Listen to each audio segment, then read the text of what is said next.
2026년 5월 3일 오늘 일요일 대한공화국 디지털 실력을 기술하겠습니다. 오늘은 우리 한국이 1943년 카이로 선언 때 최초로 국제 무대에 주목을 받기 시작했습니다. 그 전까지는 국제 무대에 주목을 못 받았죠. 그날 카이로에 미국의 루스벨트, 영국의 처칠, 중국의 장제스 그 세 사람이 모여서 회담을 했는데, 그때는 물론 유엔도 없을 때죠. 유엔은 뒤에 생겼으니까. 그 장제스가 그 일본이 2차 대전이 끝나고 나면, 태평양전이 끝나고 나면 한국을 독립을 시켜야 된다. 노예 상태에서 벗어나게 돼야 한다. 그런 의견을 냈어요. 그때까지만 해도 미국의 루스벨트나 영국의 처칠은 한국의 존재감에 대해서 일도 몰랐습니다. 관심도 없었고요. 그런데 장제스가 이야기를 했는데, 실은 장제스는 왜 그들 한국의 이야기를 빼놓지 않았을까? 장제스는 1931년에 윤봉길 의거를 준비시켰던 김구 주석에 대해서 고마워했고, 그래서 그때부터 김구 주석과 임시정부 김구 주석과 윤봉길 사이에, 장제스 사이에 그 우호관계가 12년이나 지났기 때문에 1943년 그 미영중 국제회의에서 카이로에서 꼭 우리 한국의 독립을 이야기해 주려고 부탁을 했고, 그 부탁을 받아들여서 장제스는 그 이야기를 했습니다. 그래서 나중에 이제 포츠담선에서 재확인하고 해서 우리가 그 2차 대전이 끝나고 나서 해방을 얻었는데, 그동안 국내에서 독립을 연합국이 준 선물이다 뭐 그런 말을 하는 한심한 사람이 있어가지고, 그런 사람이 또 무슨 독립기념관까지 했다가 쫓겨났는데, 연합국의 선물이라고 말하면 곤란하죠. 연합국이라고 하면은 물론 미영, 중, 소련 다 포함되는 일인데, 사실은 1943년 카이로 선언 때 장제스가 말할 때는 장제스 하나 빼고는 나머지 열반들은 한국의 독립에 대해서 관심도 없었고 그랬던 것이었잖아요. 그러니까 연합국의 선물이라고 말하면 곤란하고, 임시정부를 이끌고 있던 김구 주석이 장제스한테 열심히 그 제안을 관계로 한국의 독립이 중요하다는 것을 열반들이 나중에 깨우쳤기 때문에, 그 연합국의 선물이라고 말하는 또 일본이 연장박단을 맞은 결과로 히로히도가 항복한 결과를 얻은 선물로 말하는 곤란하다는 말씀을 꼭 드리고요. 그래가지고 이제 이 2차 대전이 끝나고 일본이 항복하는데, 원래 그 신탁통치안이 나왔었어요. 왜냐하면 실은 독일에서는 그 신탁통치안대로 미, 영, 프랑스, 소련 4개국이 독일을 사동을 해가지고, 그러다 보니까 나중에 어떻게 되냐면은 소련이 차지한 것이 4분의 1이고 미, 영, 프랑스가 차지한 것이 4분의 3년 가지고 4분의 3이 서독이고 4분의 1이 소련이고 이렇게 갖고 동독과 서독으로 이렇게 됐었죠. 그러면 이제 우리 한반도에도 만약에 신탁통치안대로 했다 그러면 여기는 이제 프랑스가 빠지고 그 대신에 중국이 들어간 미, 영, 중, 소 이렇게 됐겠죠. 물론 그때 중국은 장제스의 중국이니까 훨씬 후에 태어난 마오쩌둥의 중국이 아니니까 그렇게 됐더라면 이제 우리나라도 4분의 3은 남한이고 4분의 1은 북한이 되었겠네요. 동독 서독처럼 한다 그러면. 그러니까 아마 한경도 쪽으로는 소련이 맡은 지역이니까 거기는 이제 한경 남북도는 북한이 됐겠죠. 그 다음에 이제 중국이 맡은 지역과 그 다음에 이 미국, 영국이 맡은 지역, 이 지역은 남한이 됐을 텐데, 왜냐하면 마오쩌둥의 이 중국은 무려 2차 대전으로부터도 30년이 지나가지고서야 국가로 인정됐으니까, 나중에 그 마오쩌둥이 정복했더라도 장제스는 타이완으로 들어갔었잖아요. 그 타이완이 유엔 이사국이었고, 그러니까 여전히 평안도 지역은 장제스의 영향력이 그대로 있었을 것입니다. 그 대만으로. 그럼 당연히 남한이 됐겠죠. 그러면 지금 어떤 상황이 되냐면 그 함경도만 북한이고 그 나머지를 뺀 대부분 지역이 남한이 됐을 것인데, 그거를 그 동아일보가 오보를 냈어요. 뭐냐면 5년간 신탁통치한다 이렇게 말해가지고, 아이 35년 일제 35년 지겨워 죽겠는데 또 5년이란 말 해가지고 그 당시 우파인들 우리 이승만 또는 김구 주석도 포함해서 반대를 했죠. 그래가지고 신탁통치하면 그대로 사라졌는데, 그 동아일보가 오보를 낸 게 뭐냐면 5년간이라는 걸 강조를 했어요. 그러니까 원문은 뭐냐면 5년 이내에 빠른 시일 내에 임시정부를 만들어서 신탁통치를 종식한다는 거였거든요. 실제로 서독의 독일의 그 신탁통치도 금방 종식이 됐었거든요. 우리도 마찬가지로 종식이 됐을 것이었죠. 근데 그거를 그 동아일보 오보 때문에 그냥 5년 채운다는 것으로 알아가지고, 사실 5년 채웠다라면 6.25가 정확하게 5년 만에 일어났거든요. 그 5년 채웠더라도 채울 일도 없었지만, 그 무슨 6.25가 일어나서 싸우는 것보다 나쁘지 않았는데, 아무튼 우리가 그건 걷어찼죠. 걷어차가지고, 그래서 이제 나온 것이 미소 공동위원회이 나왔고, 원래 38선을 금을 그어가지고 소련과 미국이. 그러니까 38선이나 금을 그은 것이 뭐냐면, 그게 사실은 신탁통치안이 받아들였다면 그 금을 그은 것이 무시가 될 수가 있었는데, 신탁통치안을 우리가 이제 걷어차니까 어떻게 보면 그 38선 금을 그어놓은 것이 영구 분단성이 되고 있다는 말씀이에요. 그래가지고 결국은 이제 훗날 6.25가 터지는 그런 결과가 왔죠. 그 전에도 사실은 남한만의 단독 정부가 이어서, 그러니까 우리가 1948년 8.15에 이제 정부를 수립하니까 북한도 집세를 한 달 뒤에 9월 9일 날 북한 정부를 수립했잖아요. 이렇게 해서 분단이 돼버렸는데, 어쨌든 그렇게 됐어요.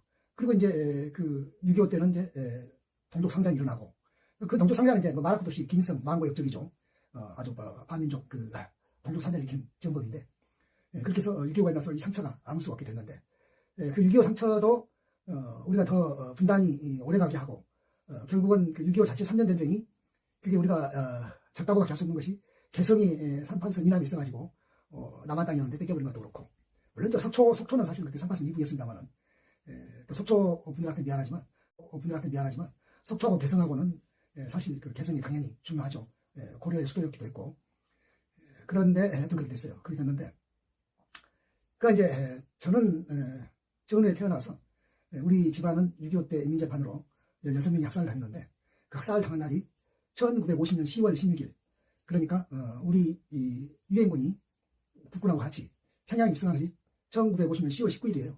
그러니까 평양에 입성하기 4일 전에 호남에서는 여전히 인공치하, 적치하였기 때문에 인민재판이 자연됐고 죽었단 말이에요. 희생된 거죠.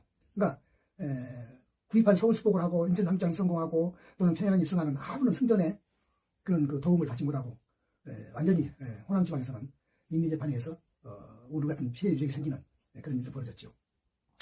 그래서 그렇더라도 평양을 입성하고 원산을 입성해서 북한의 중요한 도시를 차지했으면, 사실은 중공이 개입을 하지 않았더라면 6.25는 우리가 이기는 전쟁이었는데, 중공이 개입을 했는데, 그래서 이제 우리는 중공이 개입한 것을 많이 원망하죠. 근데 사실은 중공은 개입할 수 있는 여유가 없었어요. 왜 그러냐면 바로 1년 전에 마오쩌둥과 장제스가 국공 분쟁을 해가지고 겨우 이겨서 장제스 국민군은 이제 타이완으로 가고, 그 다음에 마오쩌둥의 공산군이 대륙을 차지했는데 1년밖에 안 됐거든요. 1년도 채 안 됐죠. 그러니까 적어도 무슨 한반도 전쟁에 끼어들 만한 여유가 전혀 없는데, 그때 메가더는 한국전쟁의 유엔군 원수로서 한국전쟁만을 이기는 것으로 목표를 해야 되는데, 그 국공내전에 말하자면은 미국이 암암리에 그 장제스를 지원했지만, 국민군을 지원했지만 저벌던 데 대한 그런 것도 있고, 그래서 만주에다가 원자탄을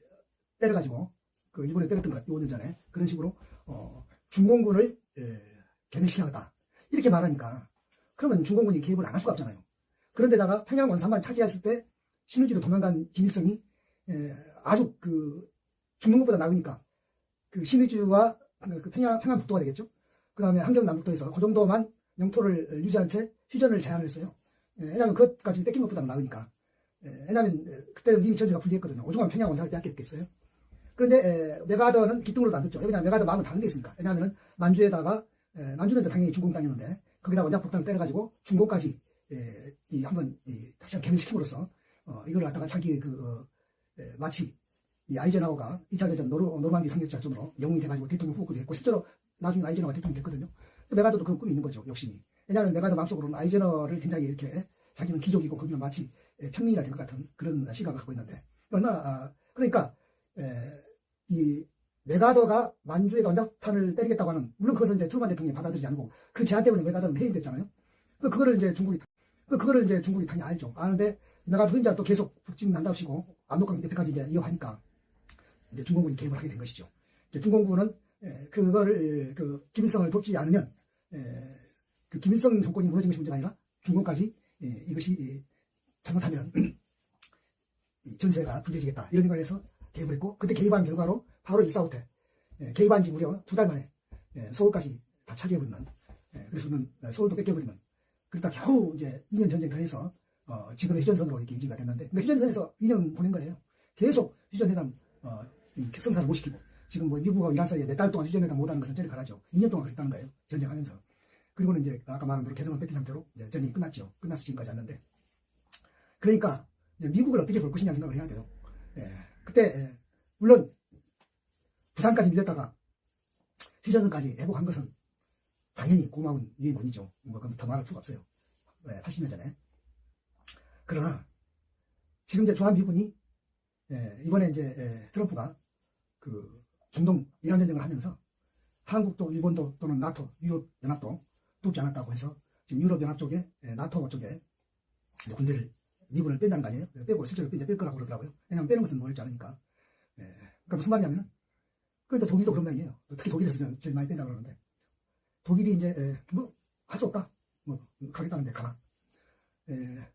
유럽 나토도 그런 생각이 들 거예요. 사실 나토가 미군이 큰 도움을 주고 있어요. 지금까지. 왜 그러냐면 나토는 우리처럼 자체 국방력이 강하지 않거든요. 국가들이. 왜냐하면 미국의 신재를 졌기 때문에. 그리고 나토는 미군이 뭐 우리처럼 주둔비를 삥 뜯거나 이런 식으로 막 그 부담을 많이 지운 게 아니라 오히려 미국이 더 적극적으로 지원하는 식이거든요. 그러니까 그런 미군을 이제 빼면 미국으로서는 비용이 많이 줄지요. 그런데 그럼에도 불구하고 나토 각국들이 뭐 그걸 크게 겁내거나 그러진 않아요. 왜냐하면 이번 이란 전쟁은 미군이라는 것이 방패로서의 제 역할을 하는가 이런 생각도 들게 했고 그리고 이제 전쟁 방법이 달라졌기 때문에 IT 전쟁이 돼가지고 AI 전쟁이 돼가지고 앞으로는 다른 방법을 연구를 해야 되는데 그런 것도 좀 그렇고 그 다음에 이제 더 이상해진 거는 우크라이나가 사실은 러시아하고 전쟁하게 된 게 우크라이나가 나토에 가입하겠다고 했고 러시아는 그거 못하게 하려고 전쟁을 하겠어요. 근데 우크라이나가 나토에 가입하겠다고 전쟁을 했는데 나토라는 것이 미국이 그 모든 비용에 반전을 내고 있는데 군대나 말할 것도 없고 그런데 미국이 탈퇴해버리면 나토가 그것이 뭐예요? 껍데기죠. 그러니까 우크라이나는 그런 나토에 가입하려고 여태 이제 러시아하고 싸움거리 되어버린 거죠. 그러니까 지금 당장 이제 트럼프는 독일군을 빼고 뭐 그 스페인 군도 빼고 스페인에 있는 미군 빼고 독일에 있는 미군 빼고 그 다음에 이탈리아에 있는 미군 빼고 뭐 그런다는 거 아니에요? 그리고 뭐 미국, 영국 프랑스는 뭐 핵무기가 있긴 하지만 하여튼 그게 이제 군대를 빼는데 그러면 그 우크라이나는 어떻게 보면 닥쳤던 게 지금 쳐다본적으로 미국이 뒷배를 봐주는 나토에 가입하려고 그렇게 시도하다가 결국 러시아에게 도전을 받았던 것인데, 그러니까 이건 이제 트럼프가 러시아에게 어떻게 보면은 굉장히 이제 선물을 준 거죠. 왜냐하면 러시아 우크라이나 전쟁이 빨리 안 끝나는 게 서로 양보하지 않는 것인데 이렇게 되면은 러시아는 이제 더 양보하지 않겠죠. 왜냐하면 불리할 필요가 없잖아요. 이제 불리한 쪽은 우크라이나 쪽이죠. 왜냐하면 우크라이나는 뭐 이기지도 못하겠지만 이긴들 나토에 가입을 해도 뭐 웃기는 일이고 안 해도 그럼 결국 이제 목표도 흐려진 거죠. 솔직히 우크라이나가 혼자 힘으로 러시아를 이길 수는 없는 거 아니에요? 그리고 미국이 뒷배를 봐줘야 되는데 뒷배를 봐주는커녕 러시아에게 오히려 날개를 달아준 셈 아닙니까? 이렇게 됐어요. 그래서 이걸 가지고 이제 우리 한국에도 소위 말하는 동맹파와 자주파가 있어가지고 지금까지는 그러니까 이재명 정부 이전에는 동맹파 있었기 때문에 미국이 뭐 하라면 하고 뭐 까라면 까고 뭐 이랬는데 이재명 정부는 뭐 꼭 그런 정부는 아니기 때문에 동맹파 자주파가 우리 이제 이재명 정부 내에도 있어가지고 지금 여러 가지로 한미 관계가 삐그덕거리기도 하고 혼선됐는데 중요한 거는 동맹파의 사고방식으로 트럼프에게 퍼주기만 할 수 있는 상황이 아니거든요. 왜냐하면 트럼프가 그런 것을 가치로 보는 사람도 아니고 물론 전임자 바이든 정도 되면은 그래도 뭐 가치 기준 뭐 동맹이네 뭘 해가는데 가치 동맹이라고 말하고 있잖아요. 트럼프는 가치라는 말이나 동맹이라는 말도 별 의미가 없어요. 오히려 동맹들만 더 등쳐먹는 그리고 동맹을 더 가혹하게 베껴먹으려고 하는 삥 뜯으려고 하는 그런 트럼프니까 오히려 그런 점에서는 이재명 정부가 동맹파적인 입장과 자주파적인 입장을 같이 갖고 있다는 것은 우리 국익에 그만큼 유리한 거죠. 실제로 유리해요. 왜냐하면 미국의 동맹파들 입장으로 같으면 중국하고 우리 단교해야 됩니다. 사드 직후와 마찬가지로 그런 사드도 지금 다 없어져버렸는데 타자를 빼다가 써버렸다는 거 아니에요. 이란 전쟁에다가 레이더도 갖다 써서 그러면 거기 지금 성주에 있는 게 무슨 껍데기만 있는 것인데 그렇고는 사드 그대로 있다가 하면 그게 말 되나요? 안 되죠. 그런데 우리는 그 사드 때문에 중국하고 거의 뭐 아주 험하게 지금도 그 아직 다 끝난 게 아니잖아요. 한한령이라 해가지고 그러니까 이제 동맹파는 한한령 정도가 아니라 그보다 더한 것이라도 우리는 뭐 단절 뭐 이런까지라도 생각하는 것인데 안 되죠. 그래가지고서는 또는 러시아는 이제 지금 사실 러우 전쟁 때문에도 우리가 지금 러시아와 이 단절 상태에 있어가지고 손해를 많이 보고 있는데 왜냐하면 러시아와 한러 사이의 경협이라는 것은 우리가 분명히 흑자를 내는 거였거든요. 앞으로도 그 흑자를 낼 일이 많고 그러는데 그러니까 여전히 이제는 자주적인 사고를 가져가고 미국에 대해서 무슨 옛날 말식으로 천군 천사니 무슨 천사의 나라니 무슨 혈맹이니 고마운 나라니 이런 식으로 말을 있으면 안 되고 한일 그 공조도 말해도 안 되는 것이 항상 미국이 말하는 한일 공조라는 것은 한일 관계를 대등하게 놓고 보는 게 아니라 일본을 주로 보고 한국을 종속적 요인으로 본단 말이에요. 그러니까 한일 공조라는 것은 그 뭐가 되냐면은 미일 사이에 우리가 시다발 노래한 것이다 이거예요. 그러니까 그 기분이 좋지 않죠. 동맹판 지금도 한일 공조를 말하는데 그렇게 하면 안 된다는 얘기예요. 시다발. 우리가 미국이 일본이 우리가 무슨 그 과거에 우리를 식민지 지배했다 해서 그런 것이 아니라 솔직히 지금 그 식민지 지배 이후로 한일 관계는 분명히 서방 진영에 같은 우방인 것은 맞죠. 하지만 우리가 시다발은 아니거든요. 그리고 우리가 미일 한미일 동맹할 때는 항상 중국에 가장 가까운 한국이 총알바지가 됐는데 그런 관계라고 하면 우리가 그것을 반길 이유가 하나도 없는 거죠. 그전에도 그건 반길 이유가 없었는데 최근에 와서 이제 이란 전쟁에서는 걸프 지역에 있는 미군 기지가 있는 나라들이 전부 다 이란한테 아주 그냥 박살이 나버렸는데, 그 우리가 이제 중국으로부터 박살나면 되겠냐고 안 되죠. 북한도 마찬가지고 우리한테 그럴 거 아닙니까? 그 대만이 위기 사태가 생기면은 한미 동맹한테 결국은 제일 가까운 한국이 먼저 가서 총알바지가 돼야 된다는, 그리고 먼저 가서 선발대가 돼야 된다는 이런 식의 한미를 공존하면, 그런 것은 우리가 할 필요가 없죠. 필요가 없어요. 필요가 안 해도 되는 것이 아니라 필요가 없다니까요. 그건 멍청한 짓거리예요. 그런 동맹이라면 정말 필요가 없어요. 그것을 필요 없다고 해서 어떤 우리에게 다른 불이익이 온다 한들, 그 불이익이 우리가 총알바지가 돼서 희생양이 되고 행동도장이 되고 먼저 들어 선발대로서 먼저 죽고 가서 척구민 역할을 하다 죽는 것이 그보다는 나쁘지 않다는 얘기죠. 그리고 제일 중요한 게 이제 이란 전쟁 이후에는 이 다극체제가 돼요. 다극체제. 그러니까 정례의 미국의 일극체제. 그 전에는 미소의 일극체제인데, 소련 붕괴 이후로 미국의 일극체제였는데, 일극체제가 지금 이번에 이란 전쟁을 통해서 확실하게 이제 드러났기 때문에, 무너졌기 때문에 이제 다극체제가 됐다는 말씀이에요. 다극체제가 됐다는 말은 무슨 말이냐면, 우리의 상전이 많아졌다는 이야기가 아니고, 우리가 상전의 일원으로서 이제 우리의 머리를 들 때가 돌아왔다는 얘기예요. 내가 항상 이야기하죠. 미국을 중심으로 하는, 한미일 중심으로 하는 동맹을 말하지 않고, 미국을 중심으로 하는 일극체제를 말하지 않으면 뭐 친중이다 이렇게 말하는데, 나는 친중도 친미도 아닌 친한파라고 했어요. 뭐냐면 팍스 코리아나 시대를 강구한 시대. 나는 이제 지금까지 살아오면서, 나는 태어나서 첫 들었을 때부터 학교에 가면은 미국은 고마운 나라다 말을 하도 세뇌를 돼가지고, 무엇이 고마운지 잘 모르겠는데 세뇌가 돼가지고 계속 그렇게 하는 구차스러운 팍스 아메리카나 시대를 살아왔는데, 청춘을 바쳤는데, 지금이라면 남은 여생은 그런 구차한 팍스 아메리카나 시대의 그런 그 구차한 시대를 좀 버리고 찬란한 팍스 코리아나 시대를 누리고 싶다. 적어도 내 손자들한테는 그런 세상을 물려주고 싶어요. 그리고 그것이 지금 가시권에 들어왔어요.